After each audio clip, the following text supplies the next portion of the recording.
Bienvenidos a su canal de YouTube Español en Casa. El día de hoy vamos a continuar con la última parte de este taller condensado de redacción avanzada para periodistas y para personas que desean mejorar su escritura. Algo que ustedes me habían pedido en reiteradas ocasiones que yo tratara de condensar todas las reglas del manual de ortografía de la RAE. Obviamente es muy difícil en 3 videos condensar tanta información, pero traté de poner lo más importante de cada uno de los temas medulares del manual de ortografía de la RAE. Si ustedes quieren ahondar en temas específicos, les recuerdo que todas estas temáticas están abordadas con su propio video dentro de mi canal. Entonces, vamos a continuar con el uso del guión corto, que también da bastante problema. Debemos recordar que el guión corto sirve para unir palabras, nombres propios o apellidos, y eso es lo que indica unión. Por ejemplo, tratado Jerez Cañas. En este caso, si ustedes se fijan, ese guión sirve para indicar que el nombre del tratado incluye a las personas que lo firmaron. O Marco Antonio, se utiliza en este caso el guión.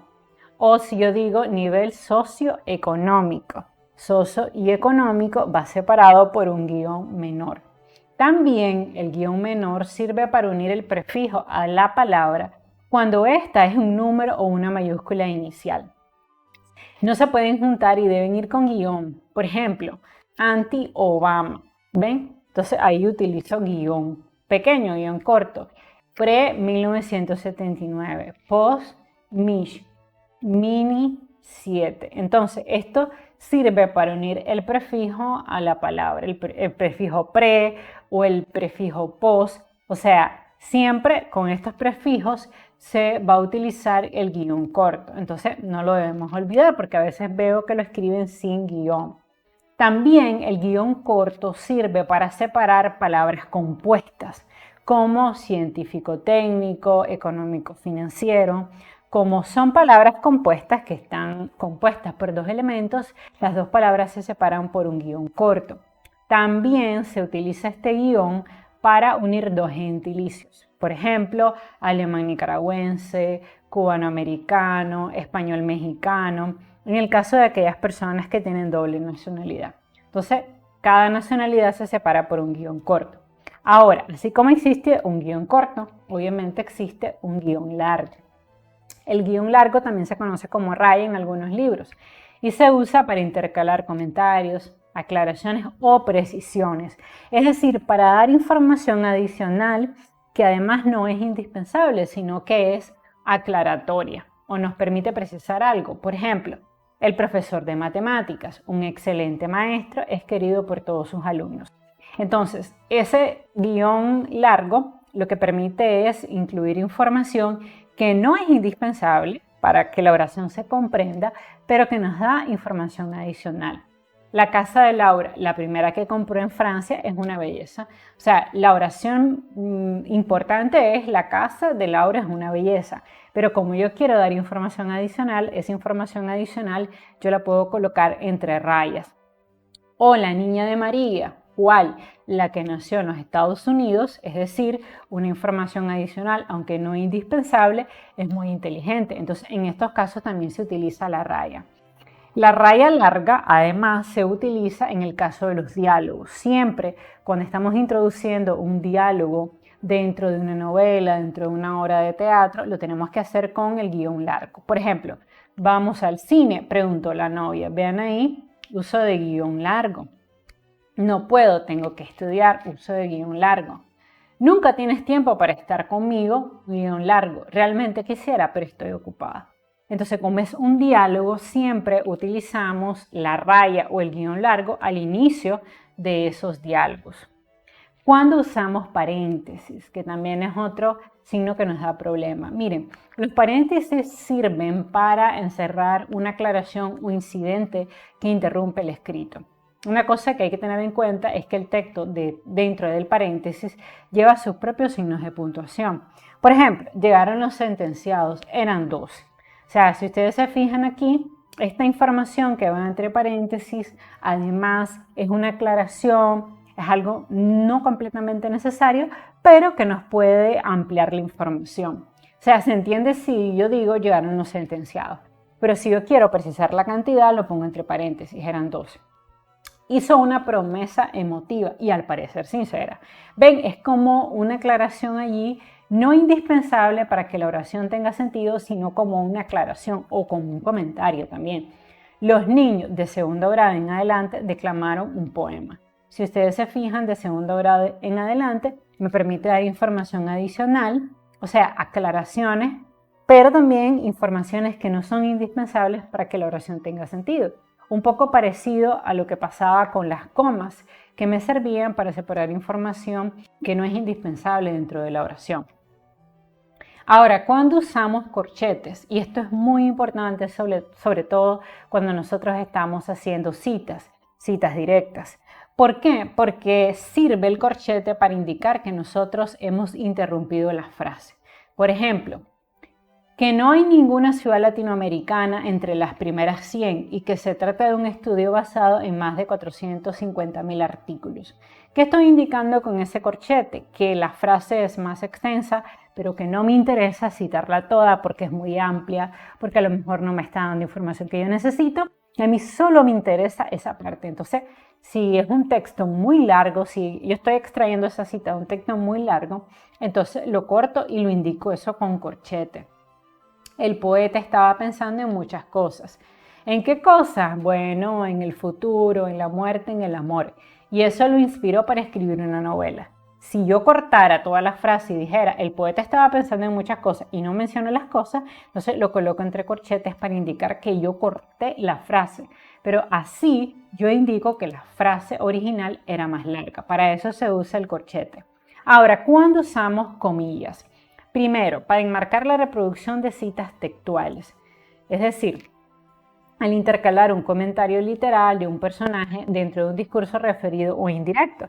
Si yo digo, Juan me dijo ayer que yo era la mujer más guapa que había visto nunca, si ustedes se fijan aquí, esto es un estilo indirecto, porque yo no estoy utilizando dos puntos. Recuerden que en el estilo directo yo uso dos puntos mayúscula y coloco la cita textual, pero en este caso, yo estoy usando la conjunción que, quiere decir que esto es un estilo indirecto y yo voy a colocar entre comillas lo que dijo Juan. Juan me dijo ayer que yo era la mujer más guapa que había visto nunca. Esa frase va entrecomillado porque eso indica que es la cita de Juan. También cuando queremos utilizar una palabra vulgar o inapropiada o cuando precede de una lengua diferente al español, esa palabra, ya sea porque es vulgar, porque es inapropiada o porque procede de otra lengua, lo colocamos entre comillas para que esto no sea un error. Ahora, algunos vicios del idioma o algunos errores comunes que nosotros tenemos. Uno de ellos es el leísmo. Ocurre el leísmo cuando nosotros usamos incorrectamente el pronombre le dentro de la oración. Si ustedes recuerdan de otros videos, yo les decía que el complemento indirecto dentro de la oración se sustituía por le y por les, y que el complemento directo por lo, la, los, las. Pues bien, a veces cometemos el error del leísmo, o sea, de usar le cuando en realidad debemos usar lo o la. Por ejemplo, ella dijo que le conocía. No es correcto, es ella dijo que lo conocía o que la conocía, porque aquí lo y la es complemento directo. Por tanto, tengo que usar lo y la, no voy a usar le. Si yo digo vi a los niños, no es les vi, porque les se usa en el caso de los complementos indirectos y aquí esto es los vi, porque los es el pronombre que yo uso para sustituir el complemento directo. Porque ¿qué es lo que yo vi? ¿Qué vi? A los niños. Entonces eso es un complemento directo, por tanto es los vi, no es les vi. Vi a las gatas. Les vi, no es les vi, es las vi. Porque ¿qué es lo que vi? A las gatas. Por tanto, a las gatas es complemento directo y todo complemento directo se sustituye por lo, por la, por los, por las y nunca por le. Entonces evitemos el leísmo porque es un error de ortografía. El tema del gerundio que da muchísimo problema porque realmente el uso del gerundio es cuando es una acción que está ocurriendo al mismo tiempo que el verbo principal, o sea, de manera simultánea, o cuando ocurre antes que el verbo principal, pero nunca posterior. O sea, no existe gerundio de posterioridad. Entonces, si yo tengo, ella camina tomando café, ese uso de gerundio es correcto, tomando, camino y además al mismo tiempo toma café. Simultaneidad, buen uso de gerundio. Ella estaba caminando, luego se detuvo. ¿Qué hacía primero? Estar caminando, luego se detuvo. Gerundio de anterioridad, buen uso. Pero si yo digo, ella camina deteniéndose luego, es incorrecto, porque la acción principal es camina y luego viene el gerundio. Este es el llamado gerundio de posterioridad, que es un error dentro de la lengua y lo debemos de evitar. Si yo tengo, salió de casa, llegando a trabajar media hora después, esto es incorrecto, porque llegando es una acción que ocurre después de la acción del verbo principal, por tanto es gerundio de posterioridad y nunca se utiliza. ¿Cómo sería lo correcto? Salió de casa y llegó a trabajar media hora después. Y llegó a trabajar, no es llegando. Ahora, el dequeísmo. Miren, el dequeísmo es un fenómeno que ocurre cuando nosotros introducimos incorrectamente la preposición de. La ponemos, pero no es necesario. El truco será sustituir por eso. Si la preposición se queda, es porque esa preposición debe estar allí. Pero si no se queda, es que es innecesaria. Por ejemplo, considero de que es necesario hablar. Este es un error que lo oigo a cada rato. ¿Considero de que es necesario hablar? No. ¿Por qué? Porque si yo sustituyo todo por considero eso, ¿qué considero eso? Si ustedes se fijan, al añadir la partícula eso se pierde la D. Es porque la D no es necesario. Lo correcto es decir, considero que es necesario hablar. Considero eso. Entonces evitemos el dequeísmo. Y evitemos también el queísmo, que es quitar una preposición que sí es exigida por el verbo. Por ejemplo, me alegro que haya renunciado ese profesor. Es incorrecto, porque es me alegro de que haya renunciado ese profesor. Es decir, no es me alegro que, es me alegro de. Entonces, no es me alegro que haya renunciado ese profesor, sino que es me alegro de que haya renunciado ese profesor. Apliquemos el truco, sustituyamos el resto de la oración por eso. Me alegro de eso. Yo no digo me alegro eso, yo digo me alegro de eso. Así compruebo que realmente junto con el verbo tiene que ir una preposición. Por ejemplo, mi esposo se olvidó que era nuestro aniversario. ¿Cómo sería lo correcto? Mi esposo se olvidó de que era nuestro aniversario, porque si lo sustituyo por eso es mi esposo se olvidó de eso. Entonces, cuando lo sustituyo por eso y el eso dentro de la estructura me exige la preposición es porque sí tiene que estar. Ahora, el tema de la voz pasiva, que yo lo he mencionado en varios de mis videos. No se utiliza la voz pasiva cuando nosotros tenemos artículos científicos, tesis monográficas, ensayos de investigación. ¿Por qué? Porque el uso de la voz pasiva es trabajoso, un poco confunde. Y la lengua española es una lengua que se caracteriza por darle mucho privilegio al sujeto. Es decir, nosotros normalmente decimos, María compró un helado. No es común que cuando nosotros estamos hablando digamos, un helado fue comprado por Mario. No decimos eso. El científico aplicó el experimento, voz activa. ¿Cómo sería la voz pasiva? Un experimento fue realizado por el científico. Entonces, basado en la economía del idioma, en que lo que queremos en un artículo científico es facilitar la comprensión, no debe usarse la voz pasiva en textos de investigación. Esto yo lo expliqué en otro video y mucha gente me preguntó si podía explicar esto de la voz pasiva. Recuerden ustedes que el sujeto en la voz activa es la persona que realiza la acción. Por ejemplo, Mario compró un helado. ¿Cuál es el sujeto? Mario. Compró es el verbo. ¿Qué compró? Es un helado, es el complemento directo.